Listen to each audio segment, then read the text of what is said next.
Hola, ¿sí? No, no. Ah. Bueno, buenas tardes a todos.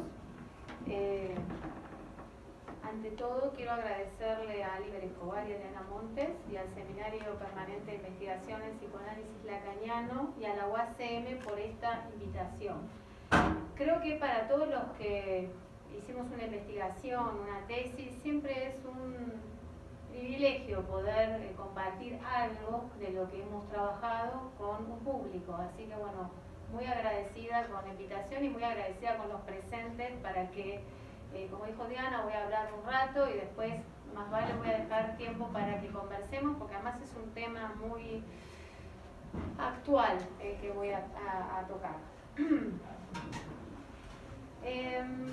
Pienso que me invitaron a participar de este ciclo, Interpretaciones psicoanalíticas en torno a los lazos sociales, porque claro, hice esta tesis que acaba de comentar Diana, que en realidad no la hice entre 2007 y 2017, sino que tomé ese periodo, en realidad la hice en más tiempo, digo, con otros temas. Es una tesis muy baqueteada, que ha sido dejada y abandonada muchas veces. Ahora les voy a contar cosas que pasan con las tesis.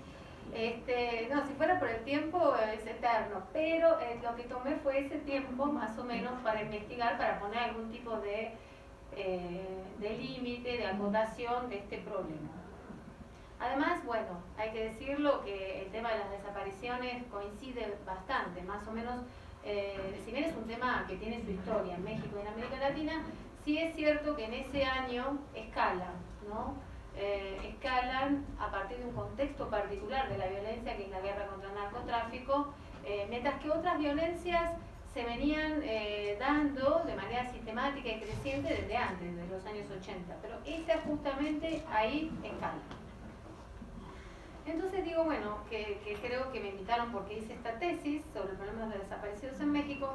Sin embargo, la historia de este tema me ha atravesado desde hace muchos años, desde que era una niña, allá por el año 76, cuando la Argentina vivió un periodo oscuro de dictadura militar que arrasó con una parte importante de la población, en su mayoría de jóvenes estudiantes y militantes políticos, y también con ciertas prácticas sociales y políticas de entonces. Esta dictadura y las desapariciones en particular fueron una práctica de terror y de violencia para arrasar con poblaciones, pero no solo con poblaciones, sino con movimientos, con organizaciones, etc. Creo que hoy estamos en un momento como muy interesante para hablar de este tema, por lo que otra vez está pasando en América Latina, en Chile, en Ecuador,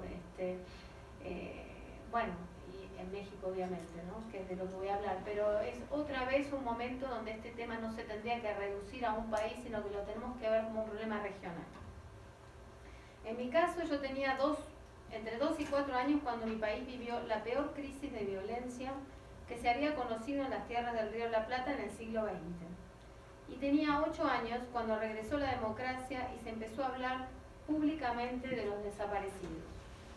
Desde entonces me persigue de manera inquietante una pregunta, que me sigue persiguiendo. ¿Cómo es posible que algunas personas desaparezcan y los que están alrededor no se den cuenta? ¿No se dan cuenta? ¿No quieren saber nada de eso? La convivencia y hasta cierto punto la contigüidad del campo de concentración con el ritmo normal de la vida es una imagen perturbadora frente a la cual uno se puede paralizar, enloquecer, angustiar, acostumbrar, resignar o quizás ponerse a investigar acerca de las paradojas del comportamiento humano.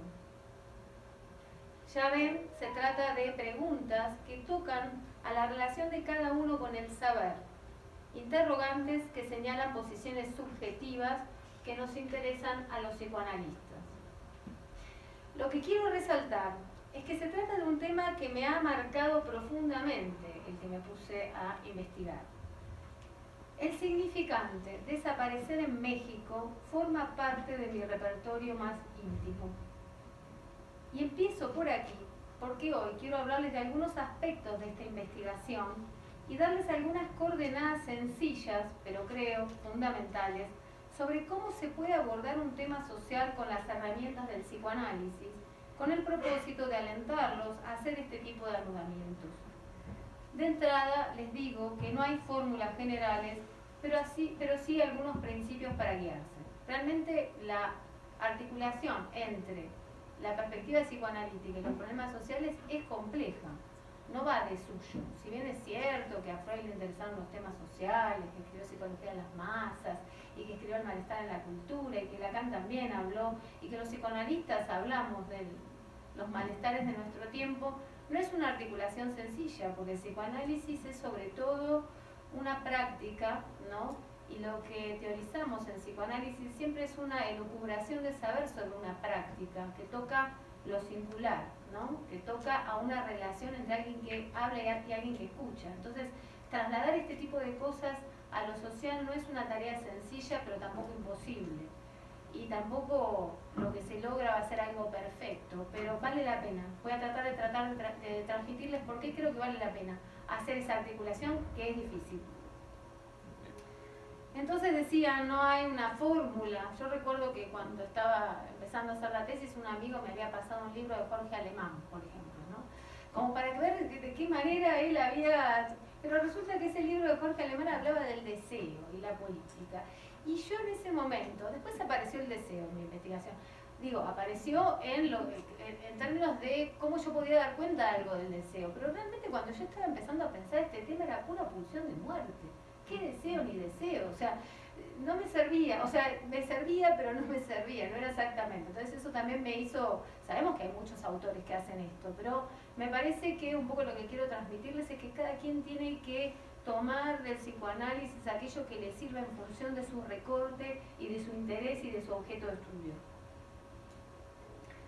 Seguramente muchos de ustedes están haciendo o hicieron una tesis. En este sentido me parece que conviene que una tesis, más cuando incluye lo analítico, se refiera a un tema que los concierne profundamente, como les comentaba a mí este tema de los desaparecidos. Hay que tratar de entender, como hacemos en un psicoanálisis, por qué elegimos los temas que elegimos trabajar. Seguramente no es casual. Y cuando nos amigamos con la causalidad psíquica, hecha de elementos inconscientes, seguramente se allana la aventura. Porque una tesis es algo muy complejo, o al menos para mí fue algo muy complejo. No me voy a detener demasiado en la tesis, que está en la biblioteca de la UNAM, la traigo aquí, está de manera electrónica también en la biblioteca, o sea que cualquiera la puede consultar, escribirme, les dejo mi correo si tienen alguna inquietud después de leerla. Pero como les decía, es una articulación entre un problema social, las respuestas subjetivas ante la desaparición de personas, y es con una mirada psicoanalítica o desde una mirada psicoanalítica. Una entre muchas formas posibles de pensar este tema con categorías analíticas. Por ejemplo, en este tema hay muchas tesis que trabajan desde el concepto de duelo. Van a encontrar, si buscan tesis sobre el tema de los desaparecidos, muchas tienen como uno de los conceptos centrales el tema del duelo. Pero a mí me pareció más apropiado partir de conceptos como sujeto, trauma y acto, tres categorías utilizadas frecuentemente en la teoría psicoanalítica. Y les iré contando en la medida de mis posibilidades del tiempo de exposición, y si no me pueden preguntar, los criterios para hacer esta selección. En septiembre de 2014, la represión ejercida contra un grupo de jóvenes y la desaparición forzada de 43 estudiantes normalistas en Iguala Guerrero focalizó la atención de la ciudadanía mexicana en un lugar del país que muchos desconocíamos. Los detalles dantescos de la violencia desatada contra los muchachos, sumado al papel ambiguo del 27 Batallón de Infantería y otras fuerzas de seguridad del Estado, sacudieron a una sociedad que parecía anestesiada. Inmediatamente después del escándalo, debido a la presión de los medios de comunicación y de algunos actores sociales, la Procuraduría General de la República y la Fiscalía Estatal de Guerrero iniciaron un proceso de investigación poco honesto que no avanzó ni en la verdad ni en la justicia, y sin embargo obstaculizó otras investigaciones más neutrales, como la del Grupo Interdisciplinario de Expertos Independientes de la OEA, el GIEC, y la del Equipo Argentino de Antropología Forense. Vemos cómo el Estado, lejos de cumplir su función de investigar, de hacer justicia, de garantizar la seguridad, se mete muchas veces en estos procesos para obstaculizar otras instancias, y hablar del trabajo de los familiares, que es un poco de lo que fue mi tesis, en lo que es el proceso de las búsquedas y de la justicia. Entre tanto, mientras los peritos buscaban en el campo a los jóvenes de Ayotzinapa, empezaron a aparecer decenas de tumbas clandestinas con restos humanos en las inmediaciones de Iguala y Copula. Fue entonces cuando se supo que existían los otros de los 43, cientos de cuerpos enterrados que aparentemente nadie reclamaba, restos de personas que solo vivían en la memoria de sus familiares y amigos. Así, con el espectro de los olvidados, México alcanzaba el clímax de la tragedia. Entonces ya no se pudo ocultar que las desapariciones forzadas y las desapariciones ejecutadas por particulares, que son dos categorías que hay que entender, porque en este nuevo escenario, que no es el de los 60, el de los 70, cuando la Dirección Federal de Seguridad desaparecía estudiantes, militantes, trabajadores, hay que entender que es un escenario, las violencias tienen algo de continuidad y mucho de distinto. Pero ya no se pudo ocultar que las desapariciones se habían generalizado en el país, un asunto que la ONU y las organizaciones de derechos humanos venían documentando y denunciando desde los primeros años de la guerra contra el narcotráfico. Pero así es la política, a veces se necesita una tragedia, una contingencia, algo muy espectacular para que se ponga en la agenda pública un tema que siempre estuvo ahí, que hacía años que estaba ahí, pero nadie quería ver, o nadie podía ver, o nadie podía hacer nada al respecto. En mi caso, me encontraba otra vez con los desaparecidos, otra vez una sociedad que ya no podía tapar el sol con un dedo. Ese fue el momento en que decidí retomar una tesis que, como les decía, había abandonado muchas veces.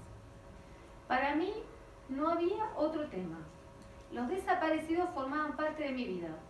Huía de un país de desaparecidos para llegar a otro país de desaparecidos. El problema de las desapariciones, reales y simbólicas, no era de Argentina o de México. Era un drama que atravesaba la historia reciente de América Latina. Y desde mi interpretación, un psicoanalista no puede mirar para otro lado cuando irrumpe lo ominoso, mucho menos un analizante, ¿no? Que era mi caso, tesista analizante. Algo había que hacer con eso. Tampoco se podía ir derecho y de frente, porque se trata de un asunto traumático, es decir, allí hay algo de agujero, algo que agujerea la trama simbólica, la cadena significante. Por eso mi tesis se llama Bordear y Bordar, aludiendo a que no todo puede ser entendido y dicho sobre el traumatismo, traspuesto a lo simbólico. Quedarían lagunas, preguntas, asuntos sin resolver y habría que soportarlo. Como todo tesista, tuve que empezar por el principio. Capítulo 1, la desaparición forzada en América Latina, Guatemala, Argentina y México en los años 60, 80. Capítulo 2, un ensayo sobre las diferentes formas de violencia, simbólica, de clases, física y la violencia específica de la práctica de desaparecer personas, etcétera, etcétera. Capítulo 3, cifras de desaparecidos de la guerra contra el narco, perfiles, hipótesis causales, acciones y omisiones del Estado, patrones de desaparición, ley de desaparecidos, movimientos sociales en torno al problema, etc. Este capítulo, el 3, es desesperante, es una verdadera nebulosa. Y fue importante, o sea, a mí me hubiera gustado empezar por el que sigue, que es el único que me interesaba. Pero si de algo me sirvió la lógica académica de capítulo 1, capítulo 2, de lo general, lo particular, fue para atravesar la angustia de tener que decir algo sobre un tema del cual no se sabe mucho, porque parte de la lógica de desaparecer gente, parte de esta lógica de violencia es dejar las cosas en la nebulosa. Por eso es que todo esto, uno de los antecedentes que se encuentran dentro de lo que es la historiografía acerca de este tema es el famoso decreto Noche y Niebla de Hitler, que tenía que ver justamente con desaparecer personas para no pagar los costos políticos de la prisión o de las ejecuciones, etc. Y también para dejar a la gente traumatizada sin saber qué pasó. Por lo tanto, como la desaparición implica no solo desaparecer los cuerpos, sino también las identidades, los nombres, las historias políticas de las personas, acercarse a eso, hoy por hoy, que tenemos un nuevo gobierno, en principio más comprometido con este tema, que asumió diciendo que iban a depurar ese famoso patrón, ese famoso registro nacional de personas desaparecidas, que es una mezcla de un montón de situaciones que son desapariciones, extraviados, no sé, cosas que no hay una unificación de criterios para poder medir esto. Hoy por hoy tenemos una cifra incierta, más de 40.000 desaparecidos según las cifras oficiales, con ese padrón en vías de depuración. Y el capítulo 4, el que realmente me interesa, que es el de las respuestas subjetivas ante la desaparición de personas, que consistió en realizar 4 entrevistas a profundidad con familiares de desaparecidos para indagar algo muy simple. ¿Cómo se vive después de la desaparición de un ser querido? ¿Cómo se lidia con la ausencia, con la incertidumbre, el vacío, la impunidad y la revictimización que sufren aquellos que no se resignan a que todo quede en la noche, en la niebla, y luchan por conocer la verdad remando contra la corriente? Porque ustedes saben, repito, que la esencia de la desaparición de personas es imposibilitar la comunicación entre las personas desaparecidas y aquellos que las están buscando para minar la resistencia social a la violencia. A diferencia de los años 60 y 70, donde todo esto empezó, en Guatemala, que fue uno de los países que yo tomé porque en la investigación me di cuenta de que había sido como un laboratorio de toda esta violencia, hoy sabemos más cosas, porque ya atravesamos aquella década donde esto sucedió en Guatemala, en Argentina, en Chile, etc. En ese momento la gente estaba buscando sin saber nada.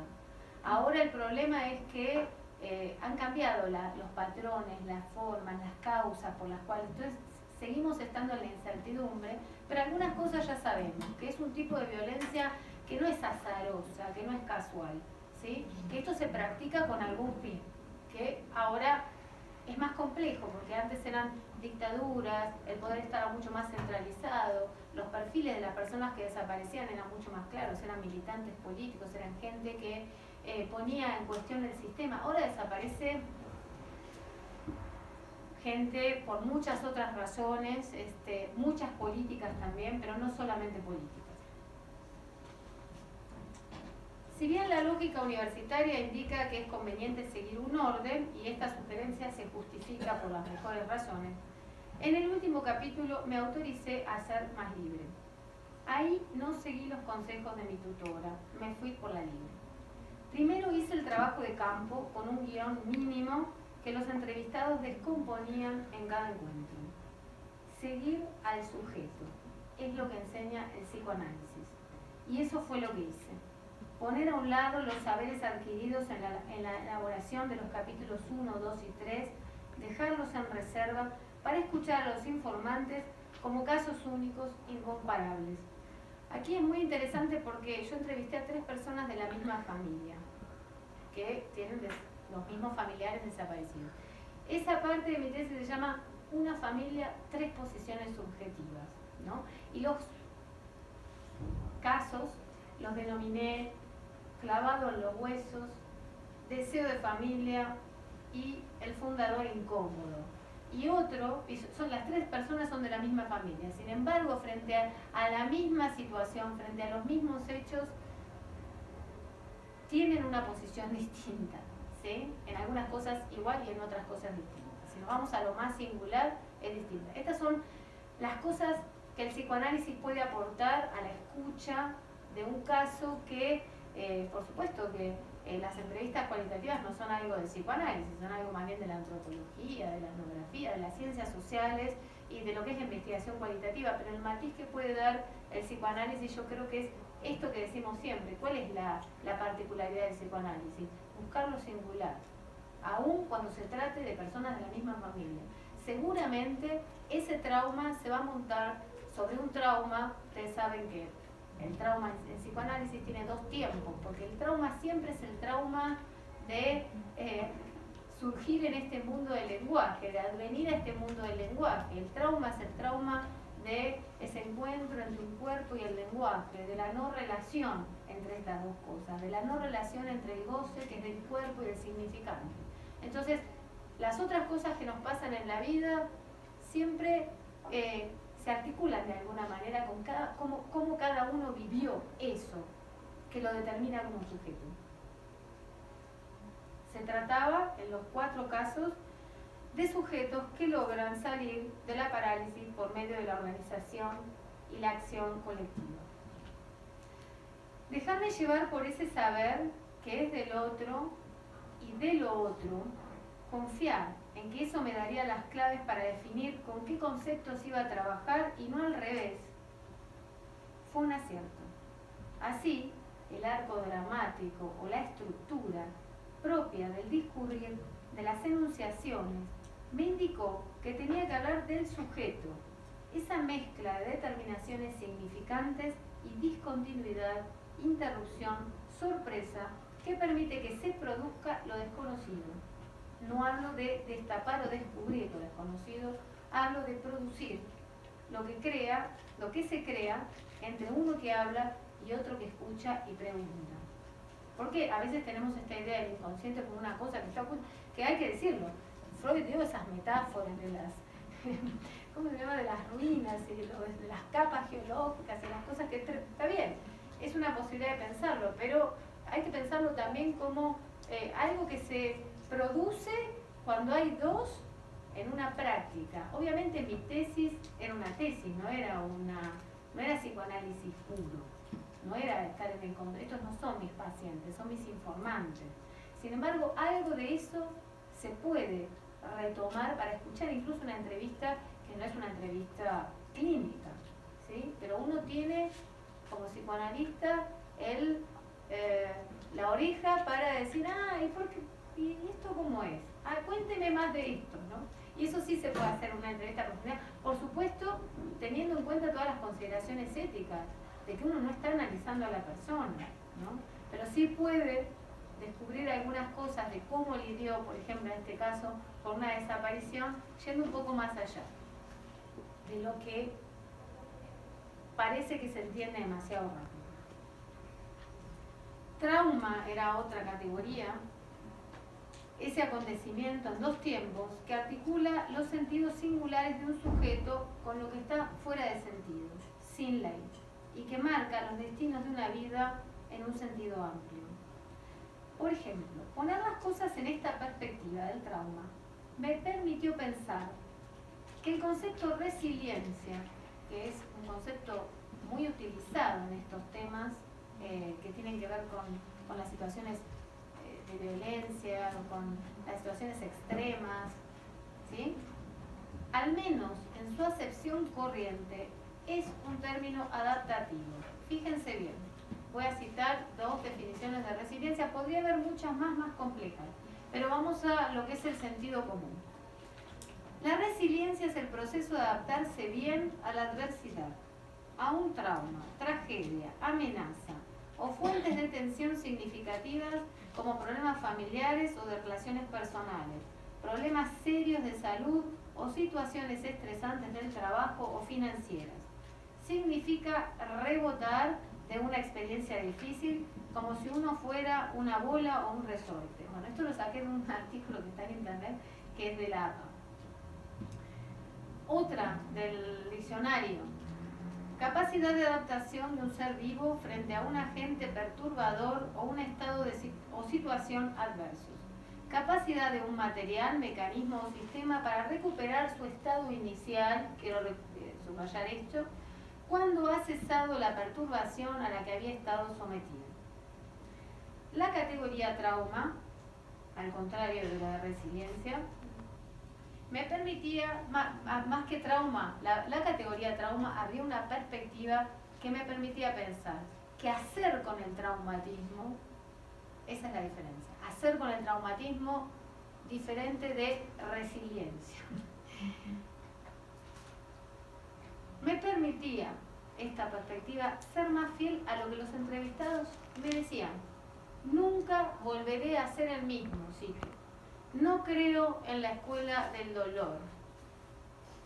Lejos de transmitirme una capacidad de adaptarse bien, esos sujetos expresaban la subversión que puede operarse cuando se maniobra con situaciones extremas. Estos testigos de la guerra contra el narcotráfico eran cualquier cosa menos individuos bien adaptados. Eran molestos, inquietantes, estaban llenos de contradicciones. Sus vidas habían cambiado radicalmente. Una ama de casa convertida en militante de una causa política.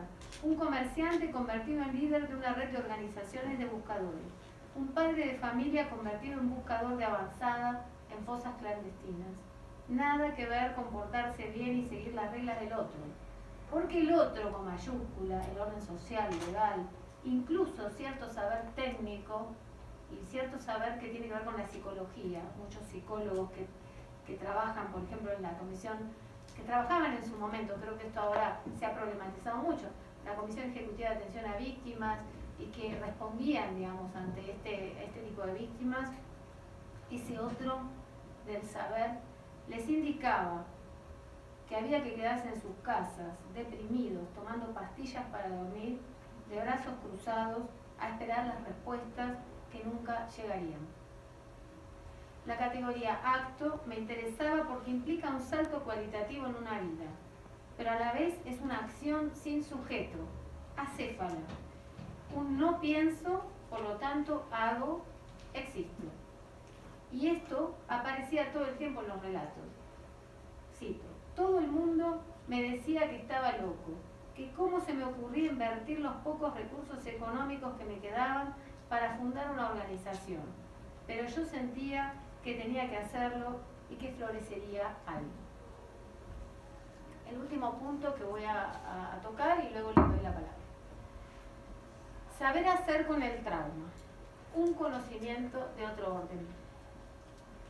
Escuchar a estos sujetos fue un desafío. Hubo que alojar el enojo, en principio. Luego, darles el lugar que se merecen en cuanto a su contribución a la experiencia del México contemporáneo. Una experiencia no es cualquier vivencia, ni cualquier encuentro con el mundo. Es una elaboración de ese material en la forma de un relato significativo para otros. Desde mi punto de vista, uno de los aportes más valiosos de la perspectiva psicoanalítica en este momento histórico es que ilumina las diferencias y los matices entre diferentes tipos de saber. Destaco, por ejemplo, la diferencia entre un recurso subjetivo, aquello que los entrevistados se esforzaron por resaltar durante esta investigación, y un aprendizaje o conocimiento que se adquiere por medio del estudio de teorías o de experimentos. En todos los casos estudiados, este tema lo traigo porque es muy actual. La Comisión Nacional de Búsqueda hizo una convocatoria en la cual participé para presentar artículos para un libro electrónico que se iba a usar para capacitar a los funcionarios que trabajan en todo lo que es el Sistema Nacional de Búsqueda. Y mi propuesta, que fue aceptada, después no supe qué pasó, porque en esa comisión están atrasados en todo, porque imagínense el trabajo que tienen, ¿no? En un país que, como dicen Marcela Turati y no me acuerdo cómo se llama la otra periodista, es el país de las miles de fosas, ¿no? No sé en qué quedó ese libro, pero la idea era hacer un libro para capacitar a los funcionarios públicos y a los técnicos que estaban en el Sistema Nacional de Búsqueda. Y mi contribución, que fue aceptada, mi artículo tiene que ver con esto, con transmitirles a los técnicos, a los psicólogos, a los peritos, a los antropólogos, a todos aquellos que van a trabajar, que estas personas que han logrado bordear su trauma de manera organizándose, por ejemplo, con otros, que además son los que están en la base de la creación del Sistema Nacional de Búsqueda. Por lo tanto, esa causa es que les ha dado trabajo a estos técnicos, ¿sí? Bueno, a estos burócratas. Pero que bueno, que no quiero criticar a los burócratas que tienen las mejores intenciones, pero lo que yo quería transmitir es que tuvieran cierta delicadeza de no ponerse a competir entre lo que son los saberes técnicos y lo que es un saber hacer con el traumatismo, ¿no?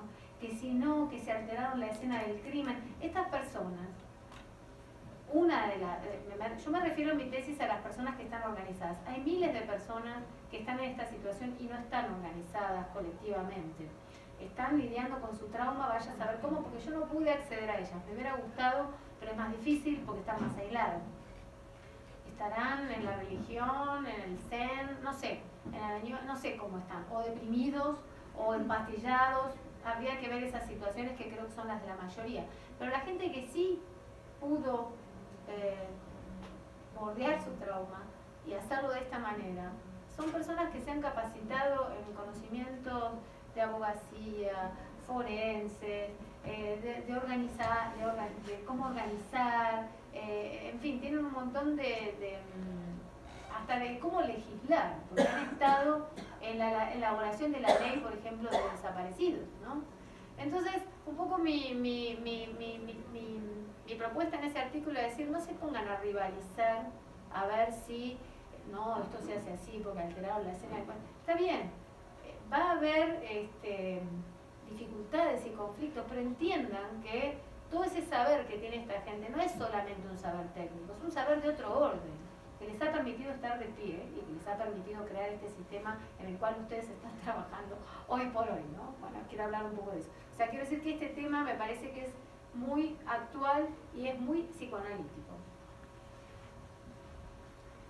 Desde mi punto de vista, uno de los aportes más valiosos de la perspectiva psicoanalítica en este momento histórico es que ilumina las diferencias y los matices entre diferentes tipos de saber.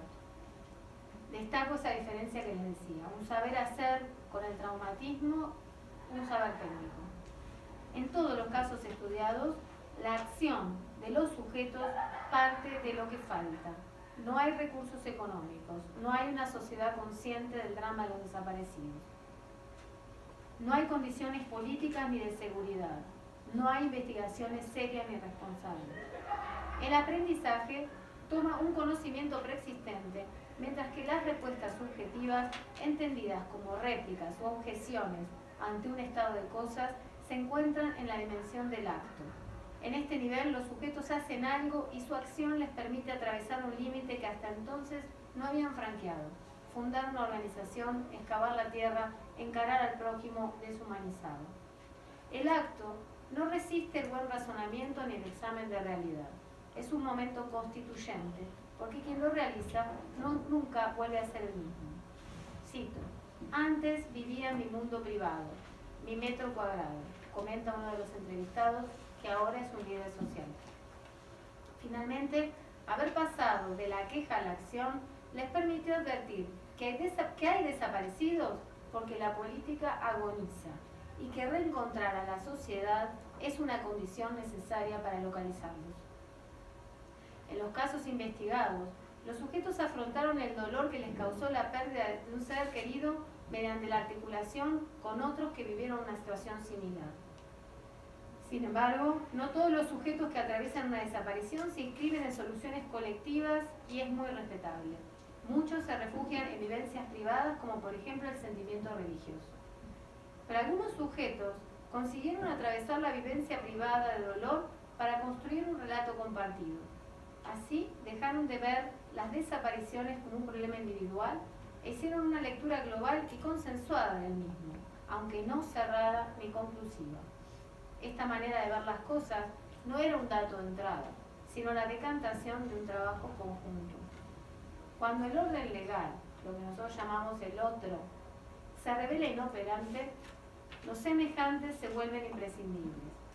Por lo tanto, a través de la acción común, situaron la violencia en alguna lógica, lo que les permitió ir más allá del aislamiento y de los pensamientos fragmentados.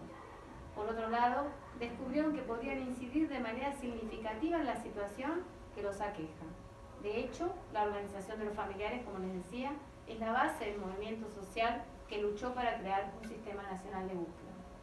Por otra parte, la recomposición del lazo social resiste la extinción de la reserva vital que impide la multiplicación de la violencia. Porque recordemos que lo esencial de la desaparición es dejar a las personas aisladas y paralizadas. Por lo tanto, cuando las personas organizadas adquieren un saber acerca de la investigación judicial, la identificación de fosas, asuntos forenses, etc., estos conocimientos son algo más que una herramienta técnica. No se trata de la objetividad que podría tener un científico, aunque éste también esté implicado en su trabajo. Es necesario diferenciar la curiosidad del investigador del trabajo incansable que realizan las víctimas para lidiar con el vacío que los invade y que conduce a una serie de creaciones simbólicas, una organización, una red, lugares, funciones, puestos, que les permiten sostener una pregunta.